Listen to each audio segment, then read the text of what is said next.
السلام علیکم، کیسی ہیں میری بہنوں؟ میں بھی الحمدللہ بالکل ٹھیک ہوں اور امید ہے کہ آپ سب بھی خیریت سے ہوں گی اور اچھی زندگی گزار رہی ہوں گی۔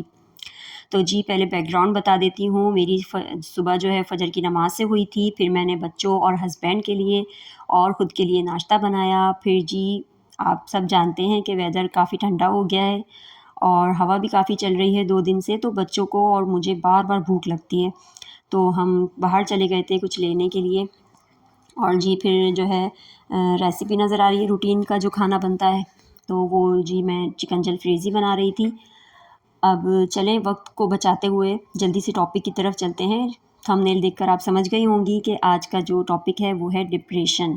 جی تو ڈپریشن ایک ایسا سیلاب ہے جو انسان کو دریا میں غرق کر دیتا ہے، ایک ایسا ریگستان ہے جو انسان کو جلا دیتا ہے۔ انسان کبھی صحرا میں جلتا ہوا خود کو محسوس کرتا ہے اور کبھی ایسا محسوس کرتا ہے کہ جیسے وہ دریا میں ڈوب رہا ہے۔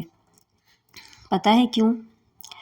کچھ لوگ جو جانتے ہیں کہ کن باتوں سے آپ کو تکلیف ہوتی ہے وہ جان بوجھ کر کرتے ہیں۔ کسی کا تلخ لہجے میں بات کرنا بھی آپ کو ڈپریشن میں ڈالتا ہے۔ دیکھیں میری بہنوں، یہ دنیا کسی سے خوش نہیں ہے۔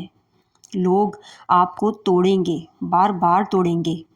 آپ بے شک اگر ابھی آزمائش میں ہوں، میں سمجھتی ہوں آزمائش تو آتی ہے، ہم سب پر ہی آتی ہے، ڈپریشن ہوتا ہے، لیکن اگر ہم کوشش کریں تو اس سے باہر آ سکتی ہیں، بس ہمیں تھوڑی سی ہمت کرنی ہوگی۔ میں مانتی ہوں یہ بہت تکلیف دہ ہے، ڈپریشن میں بندہ بہت سی سوچوں کے گرد اداس ہوتا ہے، لیکن میری بہنوں یقین مانیے یہ بھی ایک اللہ کی نعمت ہے۔ جی ہاں بالکل، اللہ پاک کی یہ بہت بڑی نعمت ہے۔ اللہ رب العزت کی طرف سے ایک دنیا دار انسان کو اگر اللہ پاک اپنے ساتھ جوڑنے اور اپنی یاد دلانے، گناہوں سے توبہ کرنے کے لیے ایسا نہ کرتا، تکلیف نہ دیتا، سوچ میں سونامی پیدا نہ کرتا، تو اللہ کے ساتھ بندے کا کنیکشن کیسے جڑتا؟ میری بہنوں اللہ کریم تو اپنے بندے کو کبھی بھی تنہا نہیں چھوڑتا، بلکہ وہ تو ٹوٹے دلوں کی زیادہ سنتا ہے۔ جی بالکل، وہ ٹوٹے دلوں کی زیادہ سنتا ہے، اس لیے ڈپریشن میں اپنے اللہ کے حضور سجدہ کیا کریں۔ یقین مانیں ڈپریشن میں اگر ہم سجدہ کریں گے، ٹوٹے دل سے اگر ہم اس کو پکاریں گے، دعا کریں گے کہ یا اللہ تو ہی تو طوفان سے نجات دینے والا ہے، اے مولا تو ہی تو مچھلی کے پیٹ سے نکالنے والا ہے، تو ہی تو یوسف علیہ السلام کو کنویں سے نکالنے والا ہے، تو ہی تو پوری کائنات کا مالک ہے، تو مجھے بھی اس مصیبت سے نجات دے دے جو مجھ پر میری وجہ سے آئی ہے۔ میری بہنوں اس طرح والہانہ سجدہ کیا کریں۔ جی وہی تو ایک آخری سہارا ہے، باقی سہارے تو جھوٹے ہیں اور ساری وفائیں بے وفائی ہے۔ دنیا والے تو جھکے ہوئے سر کو بھی نہیں مانتے اور ڈپریشن دیتے ہیں۔ انسان کے وجود کو تو کوئی قبول نہیں کرتا۔ وہ ایسا مالک ہے کہ جس نے انسان کو تنہائی میں بھی کبھی تنہا نہیں چھوڑا۔ آپ تنہائی میں جائے نماز بچھا کر اپنے رب سے بات کیا کریں۔ جی میری بہنوں اگر آپ پریشانی میں بہت زیادہ ڈپریشن پریشانی میں ہیں تو آپ ایسا کر کے دیکھیں، آپ مصلی بچھائیں، جائے نماز بچھا کر آپ 2 رکعت نفل ادا کریں، اچھے سے وضو کر کے پھر نفل ادا کریں اور پھر اپنے ہاتھ اٹھا کر بیٹھ جائیں اپنے رب کے سامنے، دل سے ہر بات کریں، جو آپ کے دل میں ہے سب بولیں اپنے رب سے، اپنے رب کو ہر بات بولیں، اپنے رب سے عرض کریں۔ میری بہنوں آپ کو بہت سکون ملے گا، بلیو می، اپنے رب سے عرض کریں کہ اے اللہ، اے آگ کو گلزار بنانے والے، مجھے اس ڈپریشن کی آگ سے بچا لے، اے پانیوں میں راستہ بنانے والے، میرے لیے بھی آسانی والے راستے کھول دے۔ وہ رب ہے، وہ ماضی دیکھ کر تھوڑی نیت دیکھ کر عطا کرتا ہے، وہ یہ نہیں کہتا کہ تم نہیں سنتے میں تمہاری کیوں سنوں، وہ دے کر نہیں جتلاتا، وہ تو رحیم ہے، وہ یہ نہیں کہتا کہ اپنی غرض کے لیے میرا نام کیوں لے رہے ہو، وہ تو کہتا ہے کہ پکار رہے ہو تو میرا نام دہراتے جاؤ، پھر وہ تمہیں ہر چیز سے بے نیاز کر دیتا ہے، وہ تمہاری ایسی مدد کرتا ہے کہ جو سب پر غالب آ جاتی ہے، اور وہ تمہارے دل کو سکون اور اطمینان سے بھر دیتا ہے۔ آپ نے سنا ہوگا نا، قرآن پاک کی آیت ہے، اس کا ترجمہ ہے، اس کا کچھ مفہوم بتاتی ہوں کہ دلوں کا سکون اس کی یاد میں ہے۔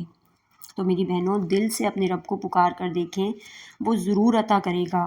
بالکل وہ ضرور عطا کرے گا۔ وہ بہت بہت بہت بڑا ہے، وہ ہماری پریشانیوں سے بھی بڑا ہے، ہمارے دکھوں سے بھی بڑا ہے۔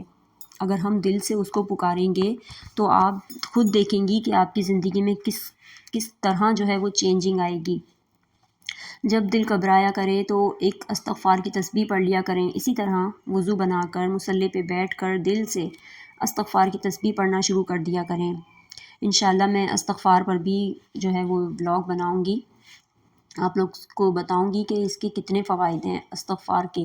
میں نے خود بھی اپنی زندگی میں اس کا مشاہدہ کیا ہے کہ میں نے بہت ساری چینجنگ دیکھی ہیں اس میں، تو انشاءاللہ آپ کے ساتھ میں ضرور شیئر کروں گی، اور درود پاک پر بھی میں مزید بناؤں گی بلاگز، اور کچھ وظائف ہیں جن سے میں خود بھی فائدہ اٹھا رہی ہوں الحمدللہ۔ کافی میری زندگی میں ابھی سے نہیں، کافی عرصے سے، کافی سال سے میری زندگی میں کافی چینجنگ آئی ہے۔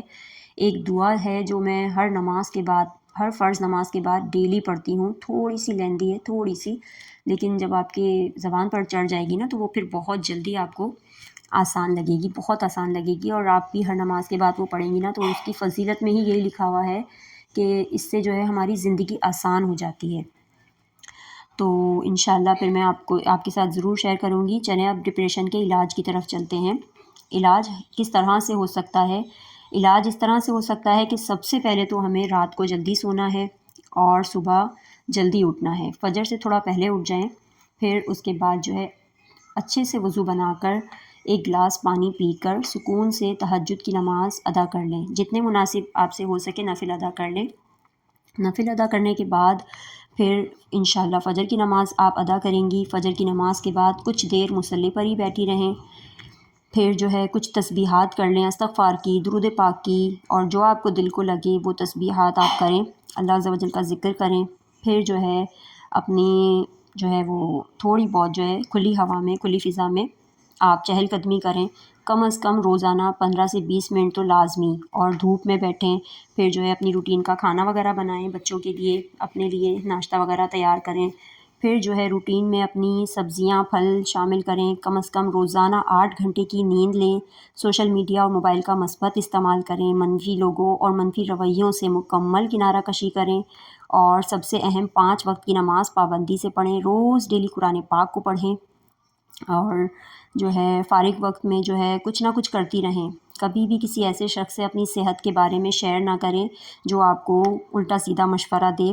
رات کو جلدی سونا ہے، ہر وقت ہر حال میں اپنے رب کا شکر ادا کرنا ہے، اور اپنے رب سے دل کھول کر باتیں کرنی ہیں، اور اپنے رب سے بے تحاشا مانگنا ہے، اس کی شان کے مطابق مانگنا ہے۔ ہمیشہ نیک ہدایت مانگیں، اور امید ہے میرا پیسفل بلاگ بہت پسند آیا ہوگا، اور مجھے اپنی والدہ کو، میری فیملی کو اپنی دعا میں یاد رکھیے گا، اپنا بہت خیال رکھیے گا، اور میرے چینل کو پلیز سبسکرائب کریں، کمنٹ کے ذریعے ضرور بتائیں۔ اللہ حافظ۔